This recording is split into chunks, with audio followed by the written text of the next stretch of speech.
Effectivement, on fait un bon match. Une victoire 3-0, c'est toujours bon à prendre. Ça fait des points au classement. On a, à mon sens, dominé dans le secteur de service-réception. Et on a quand même mis un petit peu de temps avant de réussir à poser notre jeu. C'est venu vraiment en fin de troisième set quand on a réussi à améliorer notre qualité de relance.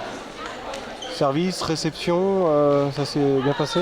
Je pense qu'on a dominé sur le secteur avec quelques petites failles sur les services courts très pertinents de l'équipe d'Épinal. Qui nous ont fait prendre quelques petites séries de points sur le dernier set. Mais dans l'ensemble, oui, plutôt. Au bloc? Toujours nos vieux défauts. Sauter plus tard, mettre les mains de l'autre côté. Donc c'est quelques blocs sur la fin de set, encore une fois au troisième, mais ça s'est fait attendre. Bon, vous êtes leader, c'est ça? J'imagine Oui. que l'objectif c'est la remontée? C'est en pourparlers avec le club. Pour le moment, rien d'officiel, mais les dirigeants se posent la question et travaillent en ce sens.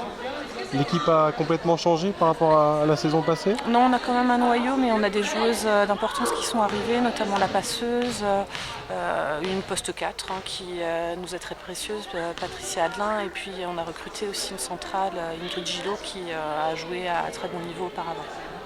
Quelle équipe vous a posé le plus de difficultés depuis le début de la saison? Le match perdu contre Chamalières la semaine dernière, qui avait une très belle équipe avec des filles qui avaient beaucoup de taille et qui avaient un certain métier de volley aussi derrière elles. Elles sont censées jouer la montée également, ces filles-là? Pas pour l'instant, elles sont plutôt 4-5e au classement, mais C'était une surprise alors? non, un bel effectif en fait qui nous a fait déjouer. Pour avec l'entraîneur, tout se passe bien, il y a une bonne osmose dans le groupe? Oui, on a quand même la chance d'être encadré par un ancien champion olympique et puis par M. Pellegrin qui est aussi un entraîneur qui a fait ses armes en Alsace et qui était un très bon joueur et qui nous apporte beaucoup à nous les passeuses.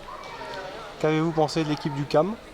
Des filles déjà qui ont un bon gabarit, avec des bons bras aussi sur les ailes, une passeuse qui nous a embêtés avec ses deuxièmes mains, donc une nouvelle équipe qui à mon sens pourrait être plus haut dans le classement.